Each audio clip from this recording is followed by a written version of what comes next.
Hello, everyone. I'm Hans Engel from the Directors Guild of Canada.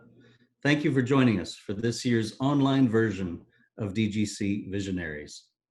Over the last few years, DGC Visionaries has become a must-attend event at many of our top film festivals, bringing together some of the most interesting filmmakers with films at the fests.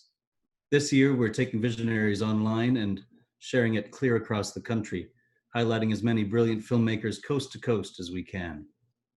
All DGC Visionary sessions are being recorded and will be posted on the DGC National YouTube channel.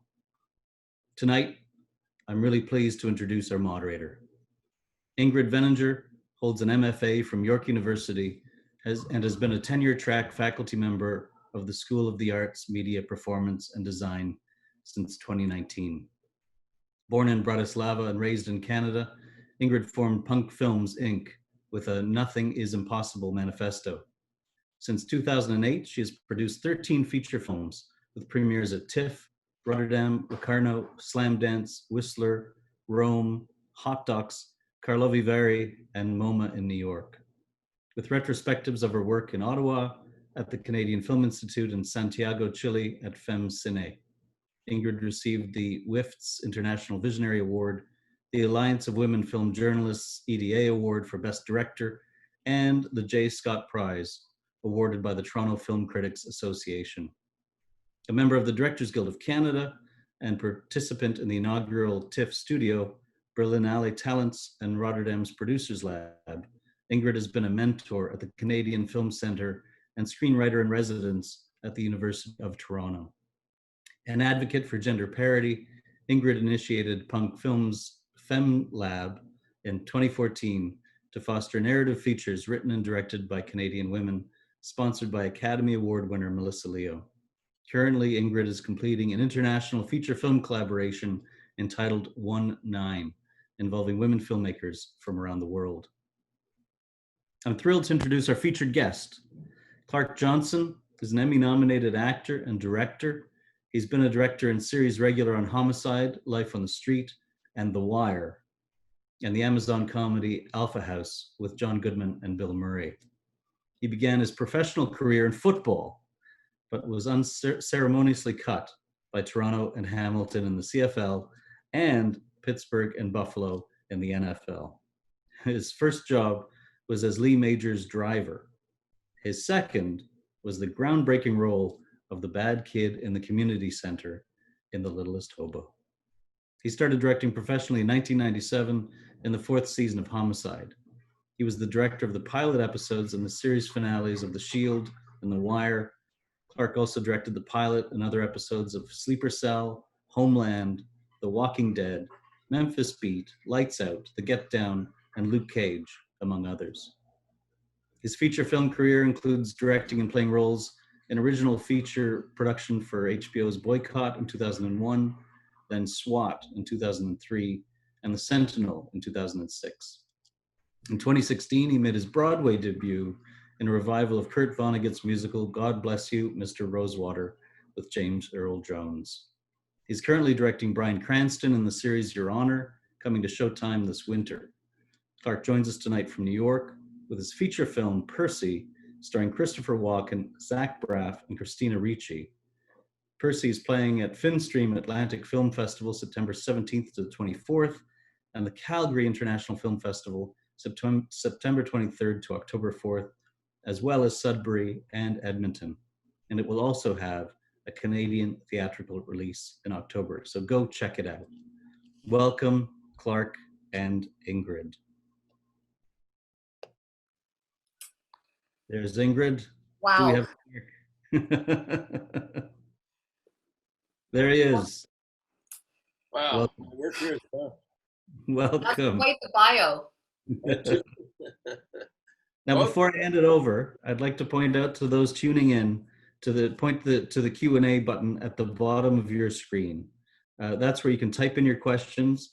Ingrid will be following all of those questions as they come in, and she'll try to ask as many as she possibly can. She may not get to all of them. Really looking forward to this, guys. Over to you, Ingrid and Clark. I'll see you at the end. Wait, don't go. We're definitely going to circle back to some of those things in the bio. Oh boy. But first, it's September 8th, 2020. It's the first day of school. This is like a first day of school unlike any other. People are masked and social distanced and online. Were you excited for your first day of school or were you nervous?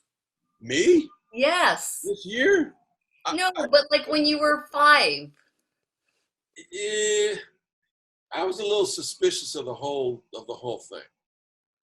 You know, the regimen of it. You know, what I got to do what?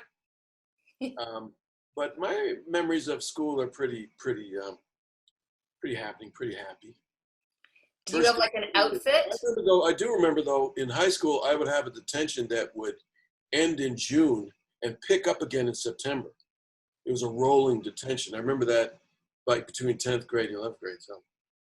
So what kind of things would you get in trouble for? What would cause a detention? I thought we're talking about film here, Avenger. No, but like it's the first day of school also. Mainly just being a wise guy. Uh, Can you imagine? Mm. Just couldn't hold back the quips. Yeah. Okay, well, cheers. Cheers. You made a film. Wow, look at the cocktail. All right. Yeah. Cheers to you, my friend. Thanks. Cheers to you. You've got a film that's going around to film festivals, Atlantic Film Festival, Calgary, Edmonton, opening Sudbury, Cinefest. What a weird time to be screening at festivals, right? You know, it truly is. So will you be doing your intros online? Will Q&As be online? We don't know. I don't know. I have no idea. It's a brave new world. I mean, I've done a fair amount of Zooming, as we all have, in terms of pitching projects and stuff and doing our work. But in terms of film festival, I'm intrigued to see how that goes. Yeah, it's wild. I don't know. PERCY, based on a real story. Yes. Schmeiser is alive. What is he, 89, I think. Did he see the film? Has he seen the film? No, his kids have seen it. I don't think he's seen it because he couldn't find a link when we had a screening previously. But I think they're trying to get in on this upcoming one. And then they might even drive to Calgary because they live in Bruno, Saskatchewan still. So I'm hoping that they'll drive over there, the family. Okay, so before we dive into it, I think there's a wicked trailer from Mongrel Media. Maybe we look at the trailer first and then we start talking about it. Sure.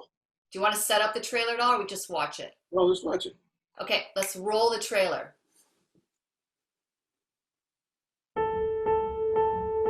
Some farmers buy their seeds from the big guys every year to plant. Me, I save my own. That's what I do. I'm a seed saver. First canola I seen come in this year. That's a lot of money. What do you think? What did that set you back? It's an investment. Package for Mr. Percy Schmeiser. Dad? There's got to be a mistake. I got my own seeds. Monsanto is claiming the canola you grew in '97 contained a technology in the seed's gene that they created. They've come already. Who are those men, Grandpa? Monsanto will say that all of this is their property. Guess we're going to court then. Mr. Schmeiser, have you ever purchased Monsanto canola? No. Mr. Schmeiser, I'm Rebecca Salco from the People for Environmental Protection. There are thousands of people who want to support you. We're spreading your message. They said I'd grown Monsanto's canola without a license. Everything I worked all my life for is theirs. I get sued for doing the same thing my family's been doing for hundreds of years. Front page of the Washington Post. It's huge. $1.2 million. That's how much you owe. This is what happens when you get lawyers involved. We're going to lose the farm, Percy. Get off this property. You're trespassing. He won't win. We do not need him to win. We just need him to keep fighting. That's Grandpa. We're going to the Supreme Court. Is that something your lawyers have advised? I haven't told him yet. Why have you taken the case this far? There's a lot of farmers around the world who can't stand up. I figure I should. This is a simple case of patent infringement. If you win, no farmer could ever be sued for saving his seeds again. What they're doing is not right, and somebody's got to say so. We got to keep fighting.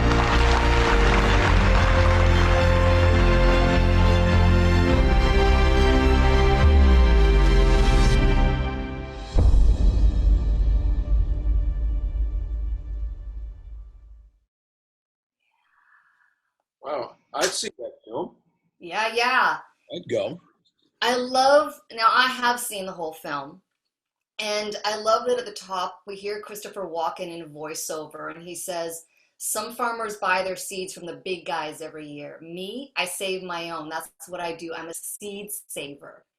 And right from the get-go, I was totally hooked into the story. What hooked you into it? Did you get a script? How do you get attached to the project? Well, Dan Beckerman and Ethan, they reached out to me with the idea of it, and I was perplexed as to why they decided on me. I'm still perplexed as to why they decided on me to direct this, but I was intrigued by the story. So intrigued that I went to Whole Foods here in New York to the corn oil section looking for canola oil. I didn't know what canola was. And what was really interesting is that canola, the seeds are everything. They're the crop and the future. So I said, oh my God, that's what this guy's up to. And it was just a amazing story of Percy Schmeiser and his family, taking on this giant company because they came on his land. Yeah. Yeah. And also, I mean, how his choices started to infringe on his friendships, on the community, on his family, the cost of going against the giant, right? And the impact it had on the farming community around the world was humbling. We shot on this amazing farm, the Matheson farm in Manitoba. Canadian tax deals being what they are, we shot this Saskatchewan film in Manitoba. But on the farm, the Mathesons, they came, he opened his desk drawer and pulled out a canceled check for $85 that he got back because he had contributed to the Schmeiser initiative, and a lot of the farmers in the area knew. And then we went to India for the film as well. The farmers there knew Percy. So it was an honor to tell that story and the work that they did. And thousands of people, and Louise answered thanked everybody who sent $12 or $100. Everybody got a thank you letter. So it was a labor of love for them. And I was just happy to be able to help them tell the story. Yeah, and it's kind of that It's a Wonderful Life moment where everybody's contributing, and it's so meaningful, because also in the film he says, he plants seed, his father plants seeds. It's personal. It's not about making money. It's absolutely personal. Farming's been in his family for generations. Right. Yeah. And so, farmers out there, they get it. They get that it's a business, and you have to get a crop up every year, and you have to do what you can to do that. And I'm not going to get into the details because I'd love for people to see the movie, but in the telling of the story, I learned a lot as we told the story. And did you have to work the land a little bit, toil the soil? Yeah, a little bit. No, I didn't. Chris Walken learned how to drive a combine, which was pretty cool. And I stood out of the way. Right. That's a whole art unto itself. Yeah. So Christopher Walken seems like he could be a bit intimidating. What was it like to direct him? Can I back up? Yes. Because just for fun, I'm going to try and shorten the story. One of my early jobs in this business was the movie The Dead Zone. And I was the 8th special effects guy on that film that shot in Toronto, and Chris Walken was starring in it. And I was in the shop, and my nickname on the effects crew was John Scum. I was the lowest guy. But I also happened to be nominated for a Genie that year, and so as Best Supporting Actor. So I said to Walken one day, I work around him all the time, putting bullet hits on him and lighting his bed on fire and all the things effects guys do. And I said, I understand that you're giving out an award tonight, and I'm actually nominated for one. You want to go together? So he said, yeah, sure, I guess we can do that. And so I went and got my rented tux in the shop, put it on, got in my pickup truck, picked up Chris at his hotel, drove to the front of the Royal Alex, flipped my keys to the dude out front, and we walked on in, me and Walken. Of course, he didn't remember. I didn't win. He gave it his award. He didn't remember that. But that was the first time I worked with Walken. Wow. In '83. Wow. So, and it was kind of fun to try and get him to remember stuff from those days. Comes around, comes around. Yeah.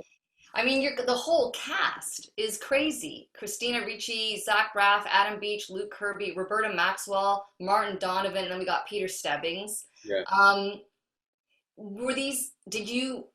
First of all, were these all offers? Did anyone audition? How did you get this cast? Just because I'm an actor before I'm a director, I smell acting, and also you, not to toot your horn, but, gave me the heads up on Roberta, because Walken, we were trying to figure out who's going to play this pivotal role without being hands-wringing, poor pitiful me farm housewife. And Walken said, how about Roberta Maxwell? Because they had worked together at Stratford. And so I called you, and you had worked with her and my sister Tabora together on the series. Yeah. And you said, yeah, go for it. And she was great. And we just called her up. We just called pretty much everybody. Some people I knew. Luke Kirby, him and I did a series together up there years ago. And, Adam Beach I knew he was in my last movie before that, Juanita, with Alfred Woodard. So he was co-starring. He was her love interest in that. So I just reached out to people I know. And do you think, I imagine they all had slightly different styles and ways of working. Do you think that, because you've done almost every job, starting with the, special effects stuff, does all of that play? Like, do you think all of that you've done, all those different roles, plays in your directing at all times? Absolutely, yeah, because I just been around this my whole life, and I pretty much have done everybody's job. And I try not to be annoying with my I got fired from most of those jobs, by the way. So it wasn't like I was the department heads, but just bumping my way to where I'm at, and being an actor / cab driver / special effects / director. You gather up a little bit of knowledge that you can pass on. And I like to let the actors do the work. And I'll just tell them what I saw. Take after take, I'll tell them what I just saw. And they say, well, that's not what I was bringing. I said, well, that's what I was feeding off of. That's what I saw there. And then we maybe talk about how we can do something different. But generally, actors are bringing what they bring. And I might mention to them that the other actor that's playing opposite you on the other end of that phone call is really planted heated. And so you might want to factor that in when you do your side of this call, So I'm always trying to, keep people informed. Yeah, and I think because you're still acting, you're always acting, that you're on the front lines of that as well. So you're not just talking theoretically about trying to get a performance. You're out there doing it yourself. So do you think that kind of brings a level of respect with no matter who you're working with? Yeah, I can. If they want to tap into the fact that that's true. I remember when I first started directing on Homicide, the series, and I was doing a scene, a two-hander with Johnny Seda, and I'd say my line, did you get that guy? And then I'd be looking at him. He'd say his line. I go, yeah, well, we need to bring him in there. And I was watching his performance. He says, you're judging my work. I said, no, man, I'm in the scene. He said, no, you're judging my work. So I had to really separate. You do both too. And it really came to a head on the wire, the series finale, because I was in everything, and it was really trying hard to separate myself. Finally, I just said, we're going to block it. We're going to walk through it. And then I'm just going to go to the monitor, let my stand-in walk through it. And then I'm just going to get in the scene and play the scene. Yeah.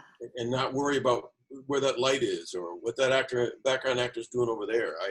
I had to get in the scene and do my job, because I tend to suck as an actor if I'm in it. Right. Directing it. Right. Watch that. Okay, so here's an interesting thing that happened. So like I had, I was gonna talk to you about rehearsals and like shooting in India, but now we're on The Wire, and I want to talk to you about The Wire. So I'm wondering about, like, when you're directing, you have a plan, you have a shot list, you have an idea of the way things are going, and then an actor does something or a moment happens off camera, and you're kind of like, oh, let's follow that as opposed to this. Do you do that, and can you do that on the bigger scale stuff? It's still a team effort. I have producers and other actors with points of view, and my cinematographer and the writers. It's a team thing. But yeah, if I see something fabulous happening, I'm going to go with it, and then we'll see how it'll factor in. And again, going back to Homicide, Andre Brower, who had just been nominated for an Emmy, the day before I directed my first episode, season 3 or something, and he did a scene, and I just walked on the set and I went, Andre, can I have your sides just for a second? And I did his part in the scene. I read his lines and I said, I kind of wanted something like this. It just broke the ice. Everyone, oh, that's so, because obviously, and then everyone, okay, he's still one of us. And he's still, you know, it's not, we don't have to play the role the way he would play the role. Right. So that's the key. It's just to let people do their thing. So were you chomping at the bit a little bit to direct from the get-go? Like, was that happening when you were doing Night Heat and when you were doing that stuff? No. You were Night Heat, I was a driver on Night Heat, and Sonny Grasso, God rest his soul, said, hey, kid, you an actor? I went, yeah. And then I ended up doing, I think, 25 of those. Right. So that was a pretty convenient leap. Yeah. So then did the break really come on Homicide, which was, what, 133 episodes, 7 seasons? You started directing some. Yeah, I think I ended up directing the most on that show. But I went to film school. You know, I studied, film school at Concordia and at NYU and places. So I did expect to someday do what you and I are doing now. And who gave you that break? Because sometimes it's like actors, you stay in that box. And then directors, you got to come through the ranks as a director. Who gave you, like on Homicide, who was the one that said, Clark, here's an episode? Well, the thing there, that was funny too, because, it's ancient history now, but they made a rule, Barry Levinson and Tom Fontana made a rule, said no actors are directing the show. Just don't even ask, we're not doing that. And so Sean Ryerson, dear friend of mine, him and I did our first film together, he was doing a really terrible show in South Africa. And he called me up and said, you want to come and play an NBA basketball star on this show in Africa? And I said, fuck no, I'm not. He said, I'll let you direct one. I said, let me direct 2. And so I directed this half-hour in Johannesburg, South Africa. African Skies. Under African Skies, yeah, don't bust them. It was a wonderful show, best ever. And so then I got to come back to Baltimore and say, none of these other actor mooks can say this. I've directed 2 shows on another show. And that's why I was allowed to direct. I didn't break the rule of actors don't get to direct. So that was fortuitous. And I thank Sean Ryerson to this moment of giving me that chance to do that over there. And then that really, it was David Simon and a lot of the same team went over to The Wire. Yeah. You got episode 1, season 1, pilot. Look at. Where you going? The Wire. Come on. Notes. You got to do that. It's history. What was that like? Well, I had done another, which I think is up there as well, a show called The Shield, and I directed the pilot of The Shield. And I embellished and expanded on what I learned doing Homicide, reactive camera, always constantly moving, cutting between masters, just really freeform. All of a sudden it was in toothpaste commercials within a few years, but at the time it was groundbreaking. Move that camera, keep that camera moving. The actors always had to be ready to be on camera, ready to be working. You're in the moment all the time. You can't be standing off camera with your sides because that thing might turn around and get you. So it was that reactive camera. And when Simon asked me to direct the pilot for The Wire, I didn't want to do that again. So I had to come up with another language, which we, not just me, but Simon and everybody, but it was The Wire. They stayed way far back, and they were very intimate on a lens because they sat up on top of buildings looking at these drug dealers from far away. So they were very intimate, and they had mics down there. So they were very intimate, but they were 12, 15 stories away. So, and I stole from the conversation, Gene Hackman's film. And so that was that idea. So what happened in Homicide, which ended up happening in The Shield, I wanted to get away from that, and that's why The Shield. And it lent itself, obviously, because that was what the show was based on, The Wire. Just sit back and listening and watching. And then season 5, you act in it, and then you do the finale, which was like a feature film. It was 92, 93 minutes. Yeah. Oh man. Right? Simon kept writing. We'd finish it. We'd clap off an actor, and he'd write another scene. And okay, let's shoot. Nobody wanted to go home. And HBO went with it. God bless them. Epic. Epic. So coming back around to Percy, speaking of epic, India. So there was an amazing epic sequence in India at the convention where you hit a lot of really important story beats. You've got a ton of characters. Let's roll that clip. No, we don't have a clip. I just always wanted to say that. I wanted to roll the clip. Roll that clip. So we don't have a clip, but you'll have to just watch the film and see it for yourself at any of the festivals. What was it like shooting in India? I've heard lots of stories. Who went in terms of your crew? And can you talk a little bit about that? Sure.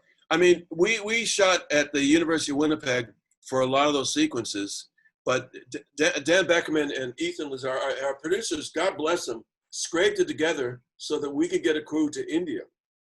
And because it just really lends itself to credibility, and the story really does have a profound turn in India. So to be able to get over there and shoot, my knee-jerk reaction to India, I've been all around the world working in this business, and I'd never been to India, and it was not at the top of my bucket list. But Mumbai, astonishing, a fascinating city. The farms that were shot around the region, they all knew Percy Schmeiser. They were all in a 5-month drought. Some of them had suffered from genetically modified seeds themselves. They'd all been impacted by this, and Percy was the patron saint of Indian farmers. So it was amazing to get a chance to shoot there with a great Indian crew, I would put them up. You know, we got great crews in Canada, we got great crews in the States here because we work all the time. And India, the same thing. They'll do a Bollywood movie one week and then a big Alan Parker movie the next week, you know. So the crew was amazing over there, and we got 10 days of just a great opportunity to shoot India and not just keep it on the stage or at the University of Winnipeg, but really open it up and bring the movie over there. So we were really happy that we got to do that element of it. Oh yeah, it adds so much, and the performances also were amazing. And Walken was famous over there too. The poor guy can't go anywhere. I believe it. Go Walken! Yeah, I know I am. Yes, that's true. Does he stop? Does he sign some autographs? Does he wave? No, they didn't. Everybody's scared of him. They didn't really do that. They would just, you know, just love him from a distance. Yeah. I have a question. Well, it's really a comment. Just want to say hey to Clark. It's been a long time waiting to finally see the results of our efforts. Brenda, key accountant. Oh, okay. Brenda. You owe me per diem. Okay. You owe me $8. $8. Yeah, I hope to bring it there. We really would love to have a screening in Winnipeg. That's my dream. The theater that I screened, Luc Montpellier, our fabulous DP, and I did our previous movie, Juanita, and we brought it with Adam Beach in it. And we brought it to that great theater that everybody in Winnipeg knows the name of, and I forget. And had a party for Juanita in this theater. I would love to bring Percy to that theater and screen for our Winnipeg crew. I'll see if one day that might happen. She said, Brenda says, I'm watching from Mexico right now. She's in Mexico. Wow. Right. So there's a theme of fight the power a little bit in the film. And I was thinking that we're friends. We work together a little bit. And a little bit. 4 feature films. But it strikes me that you cannot stand injustice. If you see something unjust, you're going to speak to it. And I just wonder if you've ever been afraid to stand up to a bully. It just strikes me that you're not intimidated by anything or anyone. And Cassavetes has this line that to make a film, you can't be afraid of anything or anybody. And it feels like you have that in your blood. Where does that come from? I don't know. I didn't know I had that in my blood. I just, I don't know. That's a stumper. You have it. All right. Well, I went on this website. It's called Brainy Quotes. And I don't have a single quote up there, but you have a bunch of quotes on this Brainy Quotes website. And one of them, you talk about your mom setting up relief programs in third world countries. Right. And you talk about your parents being peaceniks and civil rights activists. We moved to Canada from the US because they were an interracial couple, and that wasn't an easy time. So I just wonder if you get a little bit of this, like, That brainy, it's true, but it doesn't sound all that insightful, brainy. Yeah, but sorry, go ahead. you get this from them. Like, do you? Yeah, I'm trying to make that my next film. My parents' life story is very important to me, and that's the thing. I'm just polishing it right now. You want to read it and give me notes? You have time? Yes, I would love to. See, I put you on the spot right here in this. Yeah, so that is how we ended up in Canada, not directly but indirectly. You know, from they met in Switzerland and fell in love in France and came home to New York and then down to Philly where I'm born, and then on to St. Thomas, Ontario. We lived in a church basement. We followed the route of the Underground Railroad from Philly to St. Thomas, Ontario, and then eventually settled in Toronto. So it's an epic American-Canadian story, which I would love to share at some point. Yes, I was going to ask you about your dream project. So that's definitely one of them. That's up there. Yeah. So does anything in terms of being a director, even being an actor, stepping on a set, is there anything that makes you nervous now, these days? Probably not, eh? I'm not being cocky. I can't think of anything offhand that makes me. I've been doing this since I'm 9 years old. It really is hard to get nervous. What about stressed?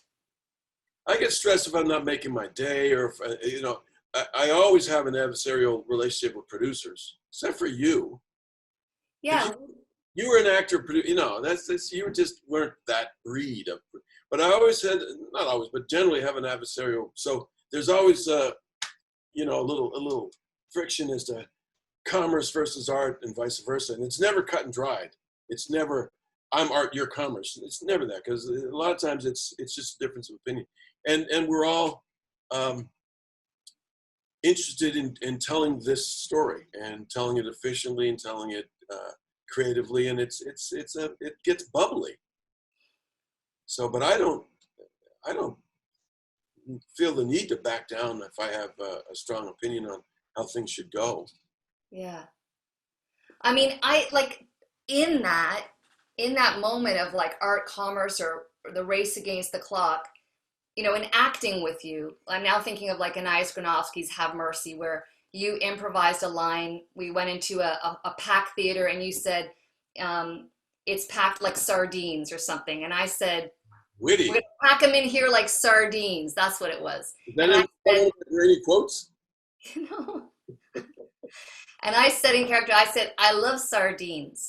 And I could see a light go on in your eye, like, all right, it's on. Like, we're gonna play. Like, you dropped something and then I kind of picked it up and you were like, okay, let's go. And I wondered, as a director, you know, it's that same kind of thing I see even in PERCY, the moment in India where, you know, Christopher he's walking back from looking at the land, and these two little kids are there, and they walk past and they look up at him, right? And it's such a beautiful moment, and I could imagine you finding that moment.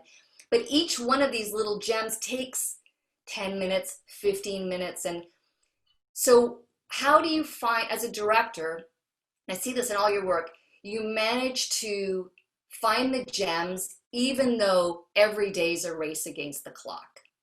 Because everybody brings something to it.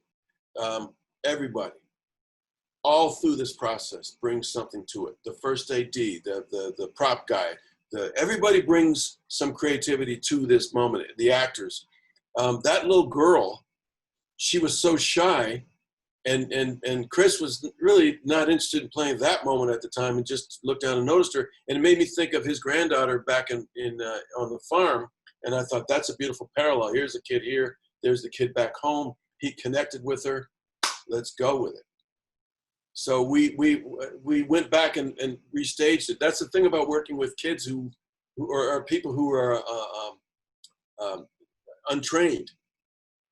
I'll try and shoot them before they know that they're going to be in a movie, and then they can sign their paperwork.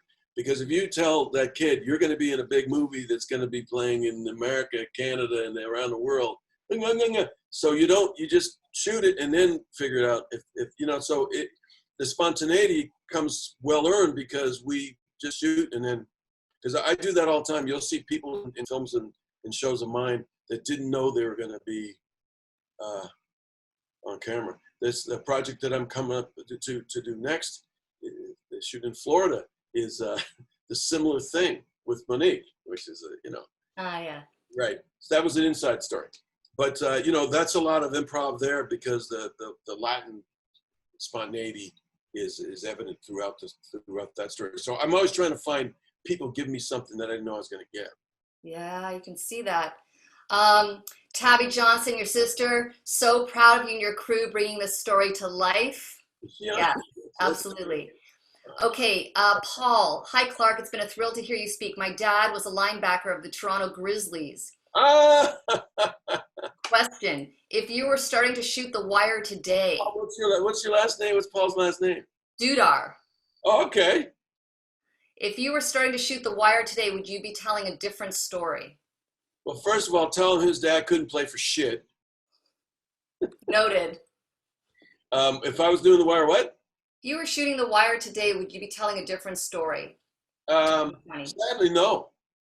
Sadly, no. Because one of the things that we talked about in The Wire in pre-production and out of Simon's brilliant mind was a lot of these kids, their business models for their drug slinging, if they had the opportunity to go to Wharton School of Business or some other, great institute of learning, they wouldn't be slinging drugs. They'd be captains of industry. And so, unfortunately, some of those problems that existed then, not some, but a lot, still exist. So I'm sad to say that I would be telling the same story. And that goes back to my parents' life story, talking about in the 60s when my parents were activists, and you look at what's happening with Black Lives Matter and everything now, wow, guess what? Those who don't understand history are doomed to repeat it. Those who didn't see The Wire the first time, just rent it and watch it. Amazing, yeah. Anonymous, there's such a sense of space of the characters being in India. How did you achieve that given the beautiful color and cultural differences between India and here? How did you achieve that sense of space? Well, the sense of space was really something that we just flew over there and got off the plane and started shooting. We didn't really prep. We shot in Mumbai, which is intensely packed and dense, and we started there. And then we went to the farms. So the juxtaposition of the market areas in downtown Mumbai, where people are spreading out blankets and selling organic produce from these farms that are 5 miles outside of town, but 3 hours in traffic. And then you get out there and you see this amazing farmland that is expansive just the way it is anywhere. You need a lot of land to grow a lot of these crops. And it was a drought, so it made it even more provocative because there was nothing growing. So the expanse we wanted to get, we got a drone up in the air, we got to look down and see what it looked like. And farming is universal. Mm-hmm. And that was the message of that story. Yeah. Does that answer that question? Yes. And there's someone here, clearly someone from the crew. I remember all those days on set in the fields and showing your magician clip at the wrap party. What's the magician clip? Magician clip. Do you think there's a typo in there, mister? And you meant magical clip? I don't know. Magician clip. No? I know you do some magic. I do I take my thumb off. That's not. There you go. Very I don't remember that. I don't know. What's going to happen to the release of your movie during COVID? This is from Penelope is asking. Well, it's going to be in theatrical in October. Mongrel Media is distributing. I guess. Well, Donald Trump, God bless his soul, claims he's going to have a vaccine for us in the next couple of days, so we should be okay. He's never lied to us before here in America. So right. I'm sure that it'll all be cleared up in any moment now. We'll have it. Don't get me started. We said we weren't going to go down that road.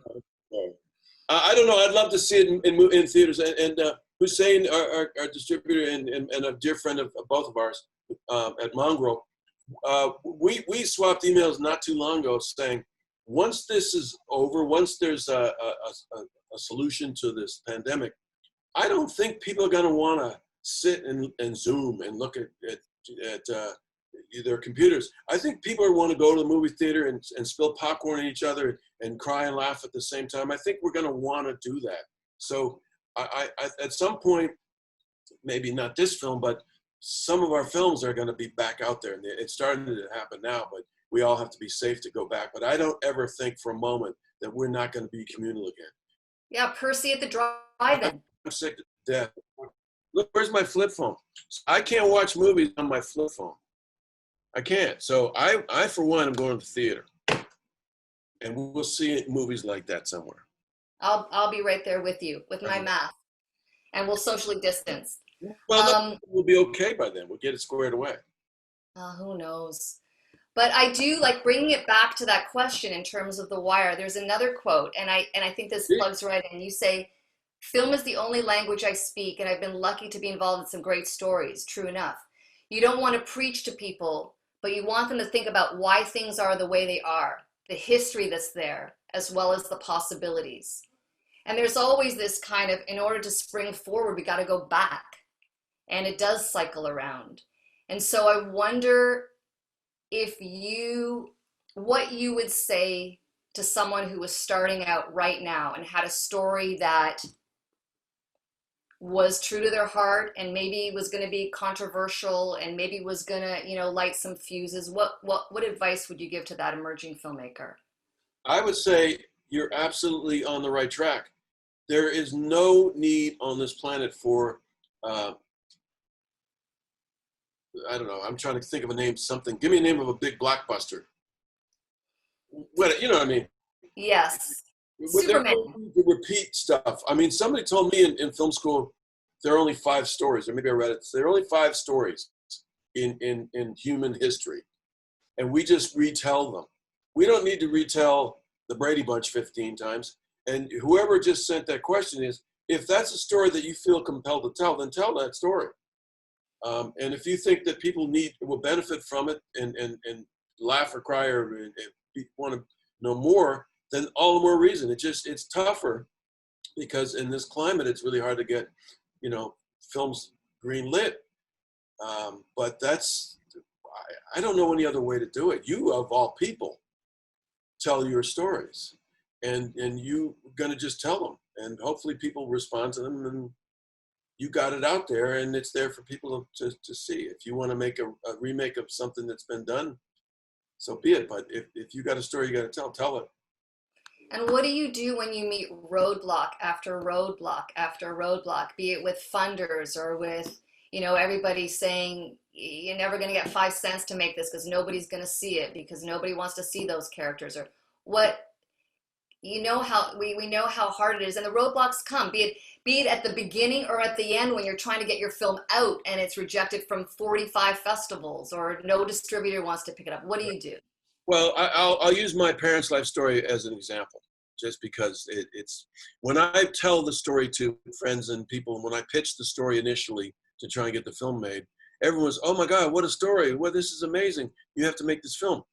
And then I wrote the first draft, and because you also have to do some soul searching. You have to say, if people aren't responding to my story, what is it? How can I tell it differently? What can I do to make this more accessible or more relatable or funnier or sadder or more action? What can I do? You have to factor that in too, and be honest with yourself as to why your brilliant first draft is not being, up in the air and shooting. With my family story, it was hilarious.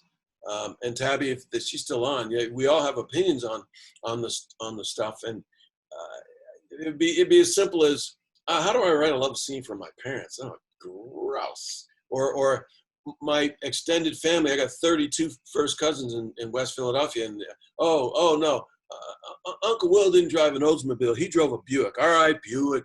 You're writing. I got the family draft out of the way, and It's true, but it's not cinematic. It's not the structure and the flow that I needed. So I had to start embellishing, so I call my story, I just got it together and was able to tell the story that's still true to what my family would appreciate, but it becomes more, it flows better. So that's the thing. You have to factor all those things in. There's a long answer, but sorry, that's what it is. It's tough out there. It's going to be tougher when COVID ends, because all of a sudden everybody's got opening their desk drawer and pulling out that script that they had from, it's going to be crazy out there. Crazy. Juanita, Homeland, The Get Down, Luke Cage, NYPD Blue, The West Wing. On IMDb, you have 67 director credits, 106 actor credits. I'm just old. I'm 39 years old. That's right. Juanita was a wonderful thing. Alfred Woodard is a friend of mine, and we've worked together several times. And she came to me and said, I have this script. Roderick Spencer, her husband, he teaches screenwriting at Chapman. He's also a screenwriter, obviously. And she said, honey, I don't want a birthday present. I don't want a Christmas present. I don't want an anniversary. I want you to adapt this book. And so he wrote the screenplay for Juanita. And that's another way to get a movie made. Back to the previous question. And that's how that got made. And so he adapted the book, and we made the film Juanita, starring Alfred and Adam Beach. So how do you, we have this annual What's Wrong with the Canadian Film Industry barbecue at your place. Right. I think we had the 5th annual, right? We didn't have one or... That's why it was number 5. That's what's wrong with the film industry. We didn't have 1, 2, 3, or 4. We started at the 5th annual What's Wrong. That's right. What do you see as the big difference directing on a Canadian project versus an American one? Do you pivot in any way as a director? Are there differences that are tangible outside of maybe money and scale? No. Maybe Canadians. I've always been, bipolar in terms of U.S. and Canada. Canadians are politer, so I tend to not be as rude on a Canadian crew, because they don't. Sometimes I could be saucy and rude to people here, and New York, and where people go, I get their feelings hurt in Toronto. But other than that, no. We're all filmmakers. We're all the same tribe. This is what the T-shirt that you made. This is what we do, right? And so it's universal. It's funny. I went to Moscow for the SWAT release, big epic movie, and none of the stars, Sam Jackson and Colin Farrell, none of them wanted to go. I don't want to go. So I went there. I'm forgetting why I'm telling this story. I went to oh yeah, I know why. I went to Moscow for the premiere, and they gave me the grand tour. The KGB took me everywhere here and there, and I went to Mosfilm. They're big. That's where War and Peace was shot, for God's sake. Big, huge, amazing soundstage, bigger than CNT, bigger than Warner Brothers. And I walked onto this big ass stage, and right in the middle of it was a small little crew shooting a commercial. And I got closer, and I went, they're grips, they're costumes, and they're lighting technicians. I could just tell by their body language who did what. And this is over there, because you go anywhere, and you see, we're all the same goofy tribe. It's beautiful when you pass by a unit, and you've got all the trucks, you immediately call it. They're the ADs. There's craft service. What's gonna happen to craft service? That was my mom's gig. Yeah, that's right. I forgot about that. Who knows? Right. Anonymous asks, what are you most proud of in your career, or is it yet to come? Wow, both those things. Most proud of in my career, I don't know. The corny thing, but which is absolutely true, is raising my 2 daughters, but that's not career. Although they were on set all the time. Most proud of. Working with you, Ingrid, you and Charles Officer. One of my favorite movies still is Nurse Fighter Boy. Well, that brings me to mentoring and how generous you are with emerging filmmakers. You've done mentored kids in New York. You did Viewfinders in Halifax, where you mentored a bunch of high school kids. And I know you were hugely influential and instrumental in helping Nurse Spider Boy happen, which was a Canadian Film Centre feature film, Charles Officer's first feature. So let's bring Charles on here. I think he has a few questions. Let's bring Charles Officer on here right now. Let him ask you some stuff face to face. And while he's coming on here, I remember when we were shooting Nurse Spider Boy, on weekends you were actually going to New York to edit The Wire. Okay. Do you remember that in the beginning? Not really, but I believe you. I'm still trying to figure where Officer's gonna. He's gonna pop up at some point. Under your bed. No. But also, Nurse Spider Boy was a film that was like, cost a case of beer and a bucket of chicken, as Anais Granowski would say. No drivers. I think you rode your bike to the locations in the first couple of weeks. I still do. No personal assistance. You didn't have a trainer. I don't have any of those things. I never had any of those things. But I never for a minute, as Charlie was trying to find his directing legs, I never for a minute felt you were on set with your arms crossed going like, you were like right in there, giving him space to find his own way. Never judging, never telling him how to do it. Even like the first couple of nights we went a little bit overtime. So what is it, and you've talked about how mentoring gives back. What does it give to you when you help these new filmmakers kind of find their legs?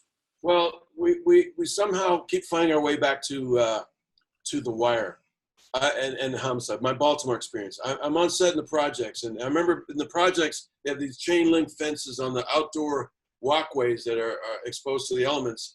And that's the way they built those projects, those Section 8 housing. And I remember as a kid in Philadelphia, my Uncle Duke said, of the projects, they're getting us ready for prison, those projects, that kind of housing. And I remember shooting on Homicide on one of those walkways with the chain link fence. And we're shooting the scene, it's the middle of the night, and there's this little kid, this like 11, 12-year-old little kid, just in the shadows watching. And I said, oh man, look at this kid. So I said, hey kid, come over here. So the kid came over, we plunked him in the director's chair, gave him the headset. I said, you're gonna yell action, you're gonna yell cut. And I told him why, and told him what to do. And he did that, and that was really cute. And then he went home. And then 8 years later, I'm on the set on The Wire, and this young man comes up to me and says, Clark, Mr. Director. I said, hey, yeah, what? I'm trying to roll here. He says, he was the kid, and now he is a wardrobe technician. He's a costumer on The Wire, and he was a kid, and that's where he got So if that can happen once in a while, where you can, I didn't have any clue. Most of us don't have any clue how to get into this business. Where do you go? You go to student manpower in Ottawa, Canada. Where do you go to get a career in film? So most people who don't have the fortune to be brought into it need another entryway. So anytime I could offer that up, I try to. Yeah. I see Charles on there. Put your video on, buddy. Here he comes. Charles Officer, wow. How did he do that? How'd you guys get him on there? That's so tricky. They're so sneaky. Welcome, Charles. Reunited. Reunited. Oh my God, look at you. And I'm glad I didn't dog you, man. I'm so glad I didn't dog you. Hey, it's okay if you do, because if anyone can, you can. So I remember, Clark was the very first one to sign up for Nurse Spider Boy. This was like 2008. And you kind of got the ball rolling for us. We had the first read-through of Nurse Spider Boy in your backyard. All the cast gathered. Remember that? Mm-hmm. And we're talking about mentorship, and we're talking about, influencing other filmmakers and supporting them. Who've influenced you guys? Like, who have been your mentors, and who have been the people that have cut you a break in your career? Hey, Charles. Clark Johnson, man. No, seriously, I have to say that because I'll never forget the first time I was at this Black Film and Video Network Awards, my first short film. And I remember you walking through and you said something to me and I was like, that's Clark Johnson. And watching the way you work, I mean, listen, people don't know this, but it's like Clark Johnson came on to do this film, Nurse Fighter Boy, trusted like a first-time filmmaker, and just surrendered to that. And I'm going to say this because people don't know what the kindness that you bring to mentorship and giving, young filmmakers an opportunity to try to just imagine and dream. And this man gave his entire fees back to our film and said to us, go get the music you need to make this movie. And listen, like, I'm not going to say what that number is, but it's not a number to sneeze at, even for, I don't think anybody particularly, for someone to commit and come in and do the work that you did with us was something that I learned very early on, which was amazing because I try to do that with others. So it's that each one teach one thing that Clark, you do. And I see that your humility and you just get your hands dirty and that is huge. And you can talk about mentors and people that you don't know, like you dream like, hey, like, I admire this person, that person, but to actually have a personal connection and you are there for us and always have been. So I love you for that. Wow, I feel like I'm at my funeral. Oh, bro, this is your second coming, man. You guys are being self-effacing. That film, that project, the way you conceived it, I am so proud to have been part of that. So, it wasn't like me, Mr. Magnanimous, coming to do your little film. I was like, holy shit, I got to be in this joint. That's huge because. Do you remember that on the last day we were at the house and we were wrapping, and Clark sat down and we were all kind of sad because it was over and we were kind of relieved too because we got through it. And he sat down and you know everybody's name. From day one, you know everybody's name. You greet everybody. Everybody's a full human, not just a grip, not just an electric, not just what they do. No, it's true. And you sat down and you kind of said, you called everybody out. And that was where you said, this is what we do. We do this together. We're a community. We form a family, whether we're a family of misfits, we're a family of makers, we're a family of dreamers. We come together, we manifest this thing with all our hearts and all our souls. This is what we do. And then Shelly and I made those t-shirts. Yeah, I know. Right? Because we still, let's not just get too cute here because we still hate the fuck out of each other. As we work. But you know what I mean? You're on set, you say, I never want to work with that son of a, So it's not all just a hug fest because It is passionate and it is a pain in the ass and there are varying opinions and stuff. That's what makes it wonderful. Totally. But to put that in a little less, tree hugger way. And families have conflict too. Exactly. Yeah. Yes. It definitely doesn't come without conflict. I'll remember. You don't know this, Clark, but there was a moment we're shooting the hospital scene. We're in this haunted hospital, and you wrote this. You wrote something. You had this vision, and I was panicking. Didn't know how to actually accomplish it. And I remember I went to another room and I had this moment, this breakdown, and Ingrid was like, Charles, like, surrender to it, and it's like. The conflict of finding yourself in this and the way you have to communicate and find the language and you want this and someone wants that and that's what the beauty of I think the collaboration is.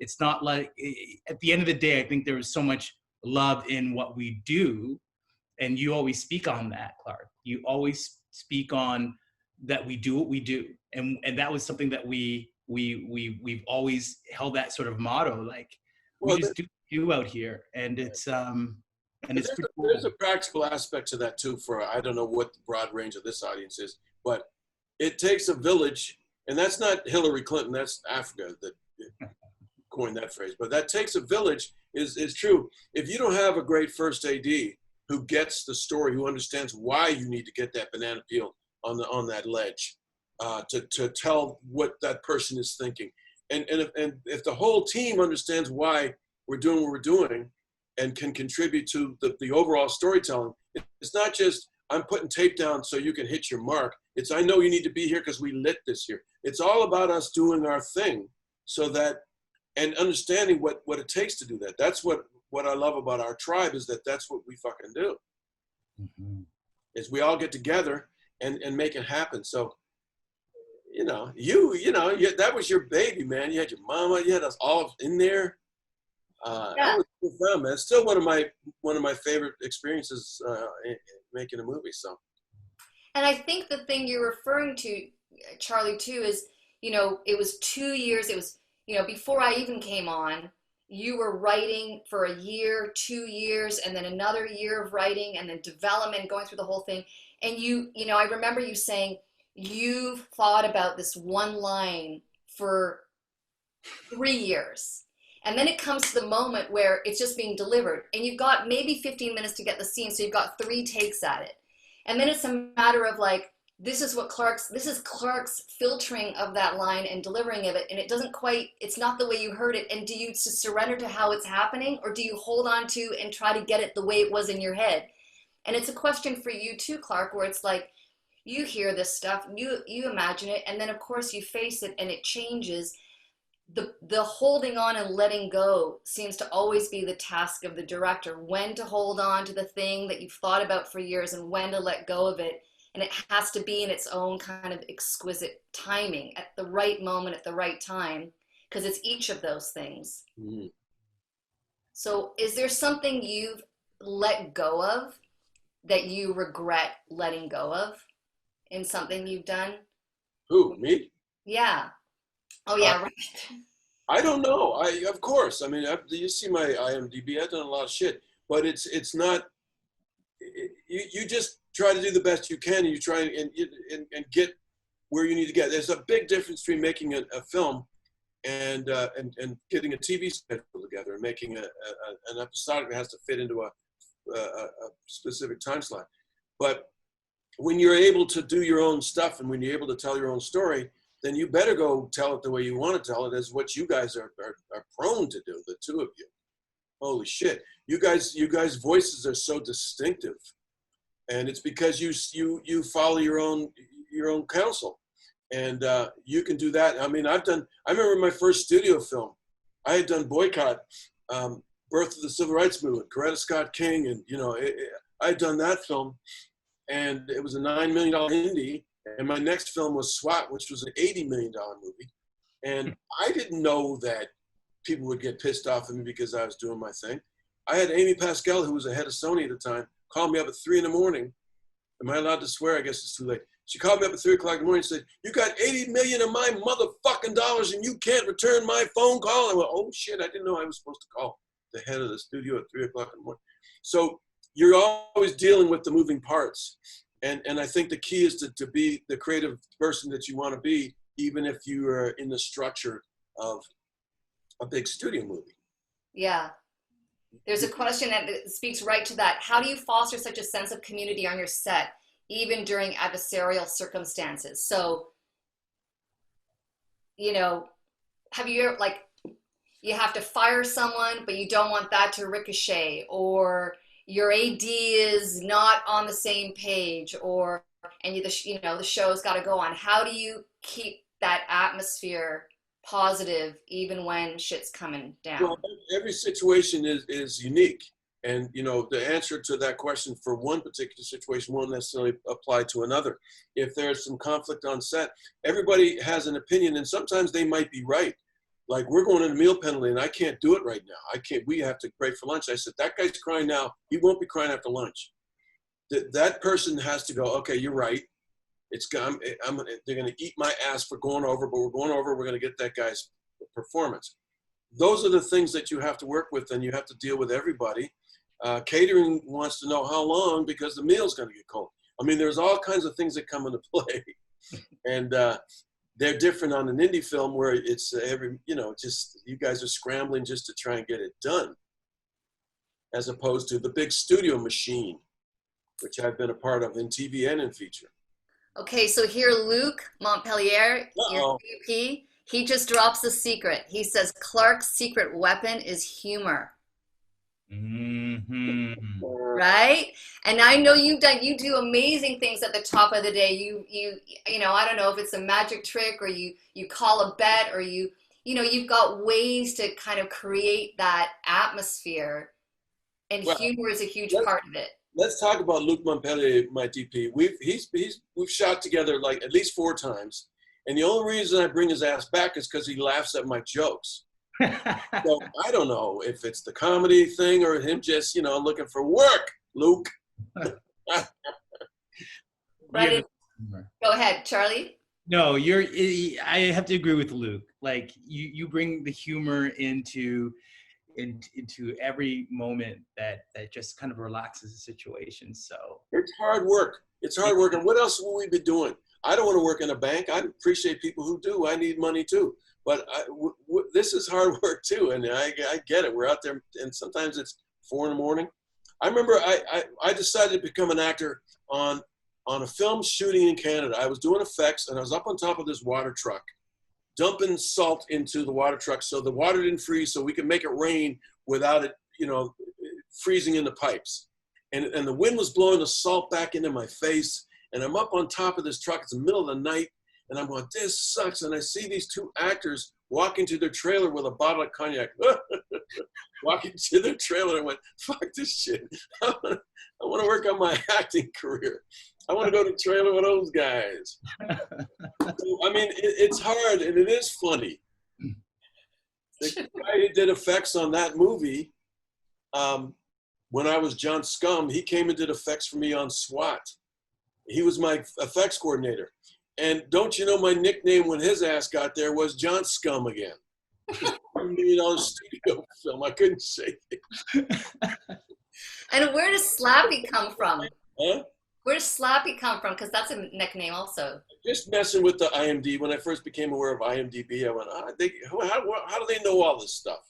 Because I know you can write stuff into, again, I have to feature my flip phone. You can enter things into IMDb and credits and stuff, but I've never done that. So I realized that you could. So the one time I controlled credits on a film, I gave myself a credit, Clark Slappy Jackson, just for the hell of it, and it made IMDb. It did. So it's actually in the bio, AKA Slappy. I tried to get a lot of them. I have Clark with a QUE. I have a lot of those. Stay tuned. So there's a question, I mean, and I think this is to both How long of you. is it going to go on? Wait, it's going to go on. We're going to go another 15 minutes. We're going to go right to the end. We got 90 minutes. Serious question about working with your cinematographer and specifically working with Luke. Is he still on? I don't yeah. 2 questions. Please talk about your collaboration with Luke. You've done such beautiful work together. And also, how do you balance your director vision, your vision as a director with surrendering certain creativity to the DP? What's that relationship? And I also want to ask that of you, Charles, because you work with some incredible cinematographers. What's that? To use comedy as a crutch, I was also a camera assistant for a minute, and I got fired off one movie twice. Just let that settle in as a camera assistant. I'm always in awe. I have a Bolex I still shoot with. My exposures are awful. I'm in awe of what the cinematographer brings to the thing. And Luke is an artist and a friend, and he gets it too, and it's fun. He's a bully and a tyrant on set sometimes, but he really brings his artistry to it, and it's just great to collaborate that way and know that the thing is going to shape up the way you see it. People will tell you that I shoot, I cut in my head as we go. I'm editing as we go. I'm thinking of the cut as we go. And with Luke, we'll talk about that and we'll figure out what it's going to look like in post. Not always, because sometimes we're just discovering shit. And sometimes we just got to make our day. But we're always, in cahoots, and it's a lot of fun mostly. Does that answer, Luke? Yeah. Yeah. And do you shot list, and do you, because I know, Charlie, you sometimes shot list and you show your shot list to everybody, like on one of the shows you did.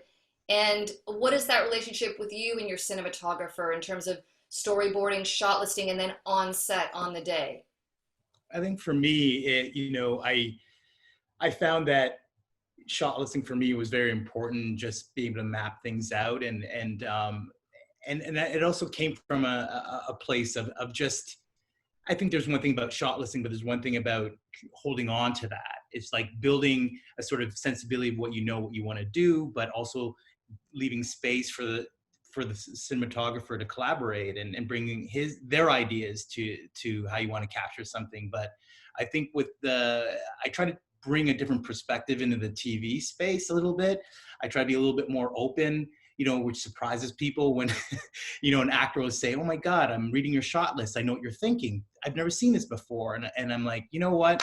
I just want to be open like a book, so as no one can say, "Hey, Charles." I was also covering my ass, because when folks are like, I want to do this setup and this setup, and they're like, "But you didn't tell me about that setup," Sometimes that has happened in the television world with some of the pushbacks when you're a guest director. But I've been fortunate to, on Docs and the latest film with Maya Bankovic, again, woman, beautiful, incredible artist, but doesn't get a lot of opportunities to shoot crime dramas or certain projects. So it was really, really excellent to collaborate with her and have that female eye on this sort of subject matter, So I think we're always casting, right? Like, I think you also cast the personalities you want to work with, because there's a lot of talented individuals, but I think it's cool when you're kind of matching that artistry to the story you're trying to tell, And shot list, to me, I mean, I totally get it, and I totally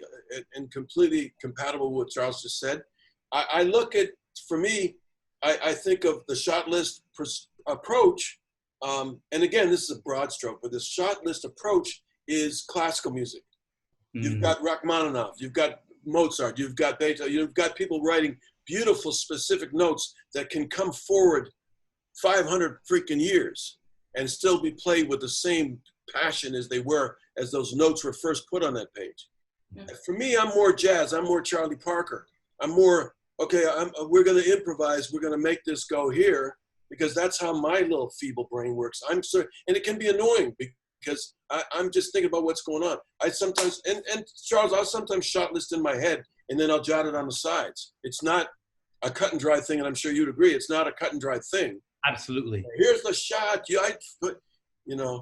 But that's the thing. I love the openness of it. It's like, I feel like it's almost like it's a map. I've thought about it. I have it. And it's almost like you're learning your script and your lines, and you throw away your lines and then you go and do the scene, but I have an idea of something, so I can actually work with someone. So I'll never trying to shape the blocking for a shot that I have in mind.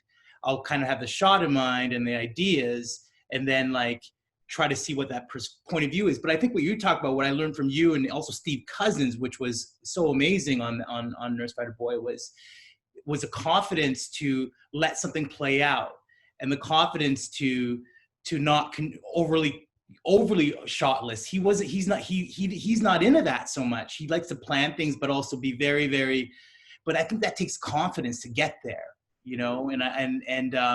and as I get older, I feel like that's what I want to do a little bit more and be more fluent, and when you're constructing things, so it's cool. I was terrified with stunt things, how do you block that and make that safe, but want to be open to some things, but don't want someone to get hurt, and so it's just interesting balance of it, Now, getting back to Percy for a second, Chris Walken was wonderful, but he's in every scene, and he's in his 70s, God bless him.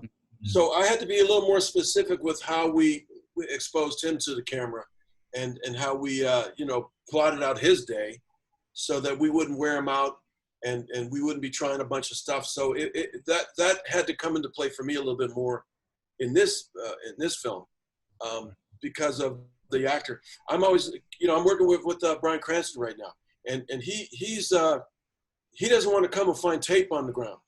Not in an evil way. He doesn't rip it up and throw it in the trash. He just wants to come and feel it out. Then we can mark it. So there's room for everybody to be right on set, and there's also room for everybody to be wrong. Oh man, I could talk about actors, and it is like jazz in that you don't want an actor to come and do their homework. You don't want them to deliver what they prepared in their brain the night before, because now you're in front of another actor and it's got to be alive, so it's got to be in the moment, and you want to be reacting truthfully in every moment. So I just sort of wonder, what your feelings are about rehearsals and doing rehearsals before getting on set and kind of going through it and having actors discover things. And if you get an actor who wants to rehearse or wants to talk about the scene with an actor who really doesn't and wants to keep it fresh and doesn't want to know anything about what's going to happen, how do you reconcile those things? And that's hard. That's a hard question, because those are two different things. And I like to rehearse. I like to see what the actors are thinking. I like the actors to see what they're working. I like a table reading so you could get a sense of everybody that's in the movie, even if you're not in any scenes with them. You go, holy shit, he's playing it that way. Okay, that's a great opportunity. I know we all come from the theater originally, so I like to rehearse and do all that. And then again, that goes to shot listing in a sense too, Charles, is that that's part of that process. And I respect, because I also come from Second City. So you hit the deck and you see what the hell's going to happen. Yes. In Second City, it's just let it fly. I'm getting texts to wrap it up. So I have one, look at that. It's 8:20. I have a question for both of you, which is coming back to sort of mentoring. What would you tell your younger self? What advice would you give yourself just starting out? Charles, what advice would you give yourself just starting out right now? I would say,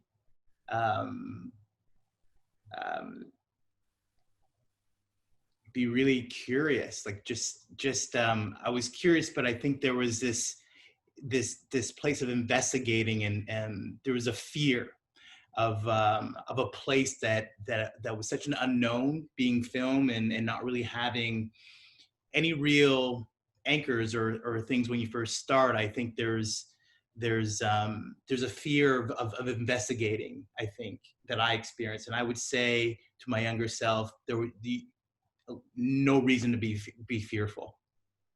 Yeah. Wow.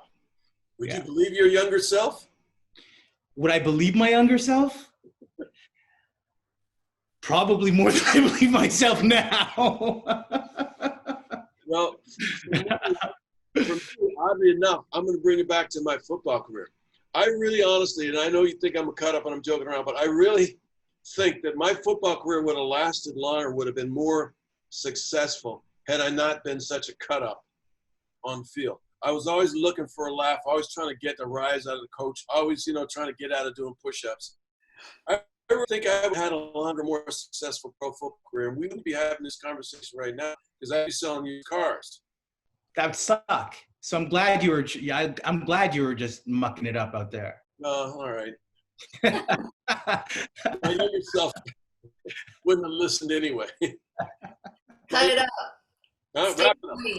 Yeah, don't be afraid of humor. Don't be afraid of being a wise guy. Yeah, well, within reason. Within reason. Charles, I want to congratulate you on Akila's Escape. You've got a TIFF screening happening, so congratulations on being TIFF. Everybody, please see Charlie's film. Go to canesugarfilmworks.com and find out all the dates and everything. I'm going to be there 100%. Congratulations. Thank you, friend. Thank you. And I think Hans is going to come on back and say goodbye. You've been such an inspiration for me, Clark. Tell him to see Percy. Oh yeah, no, Clark. Hans is going to come back and say all that, but I got to ask you one thing. What? And it's a lift off of what's wrong with the Canadian film industry annual barbecue that we have. You got to come over to York University and teach a class. Well, I'll come and hang out. I don't know if I could take the course load like you do. Yeah, I mean, that's some grown-up shit. Maybe just like you got a guest teacher, do something. You got to talk to some of these kids. All right, Hans, over to you. Thanks, you guys. Well, thanks so much to the two of you for that fantastic, honest and fun conversation. Really, really great. And Clark, congratulations on an amazing film. I've watched it and it's inspiring. The performances are fantastic. Your work is really inspiring. It's really beautiful, and it's an amazing story that needs to be told. So thank you for that. Thank you. See, to those watching, see Clark's fantastic and important film PERCY, playing at Finstream Atlantic Film Festival, September 17th to the 24th, and the Calgary International Film Festival, September 23rd to October 4th, as well as at Sudbury and in Edmonton. It will also have a Canadian theatrical in October. So look for it, watch it. It's important, and go see it, support this film. Tune in tomorrow night, 7 p.m. Eastern, for an in-depth conversation about the documentary No Ordinary Man with directors Aisling Chin Yi and Chase Joint in conversation with producer and author Joy Donnell. And on Friday night, we have An Inconvenient Indian and Trickster director Michelle Latimer speaking with Aisha Jamal. And Saturday night, we have Jennifer Abbott, director of The New Corporation, the unfortunately necessary sequel, in conversation with Avi Lewis. Find the links to those and all upcoming sessions at dgc.ca/visionaries2020. We'll also be sending out specific invitations on each day. It's going to be fantastic, just like tonight. Clark, Ingrid, thank you so much for spending this time with us. That was It's fun. fantastic. That was fun. Thanks, Ingrid. Dang, thank you. Thank you. And be well. Bye. Good night. Night. Night.